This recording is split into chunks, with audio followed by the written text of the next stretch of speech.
Europe 1.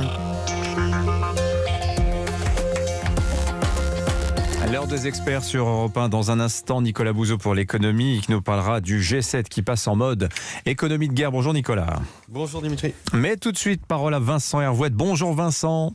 Bonjour Dimitri. Vous Bonjour aussi nous parlez du sommet du G7 qui s'est ouvert hier. Les États-Unis ont lancé une initiative pour aider massivement les économies du Sud. Ça s'appelle le Partenariat mondial pour les infrastructures.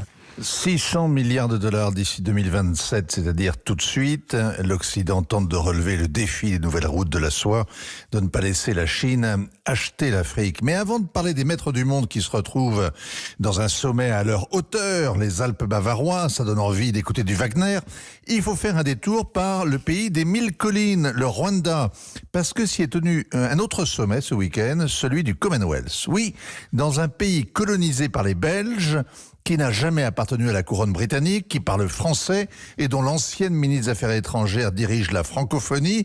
Les dirigeants actuels ont été élevés à l'étranger, ils ont imposé l'enseignement de l'anglais, ils veulent tourner la page du français.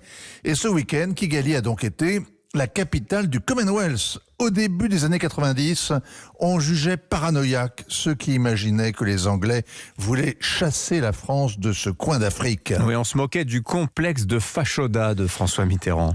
Eh bien, il arrive que les paranoïaques soient réellement persécutés. Hier, le Gabon et le Togo ont été acceptés au sein du Commonwealth. Oui, le président Ali Bongo, fils du président Omar Bongo, et le président Faure Gnassingbé, fils du président Gnassingbé Yadema, ont rallié le Commonwealth. Ce petit remplacement a dû retourner Jacques Foccart dans sa tombe, et avec lui tous ceux qui, pendant un siècle, se sont escrimés à faire vivre une Afrique qui ressemblait à la France, épousait sa langue et sa vision du monde, c'est-à-dire grosso modo qui ne se soumettait pas aux anglo-saxons. Alors quelle nouvelle Vincent, mais quel est le rapport avec le G7 ?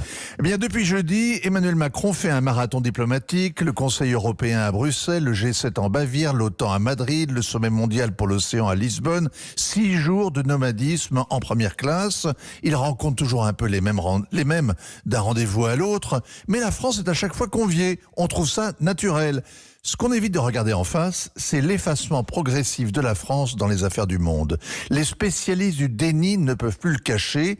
Dans son ancien domaine colonial, par exemple, le désamour est réel et il est réciproque. Par exemple, le dernier vrai sommet Afrique-France remonte à 2017, 5 ans déjà, c'était au Mali. Aujourd'hui, Emmanuel Macron serait accueilli avec des cailloux à Bamako. L'an dernier, l'Élysée a monté un vrai faux sommet à Montpellier, qui n'est pas une capitale africaine, avec un seul président invité, Emmanuel Macron, et de jeunes Africains pour faire de la figuration.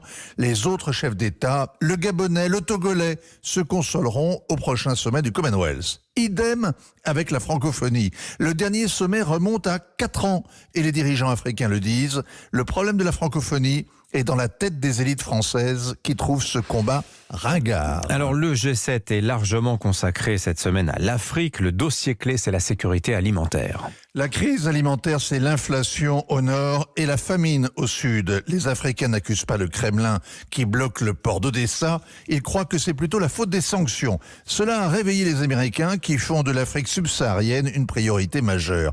On jugera sur pièce ce partenariat mondial pour les infrastructures. En attendant, la France a sa table, à sa place plutôt, au banquet du G7.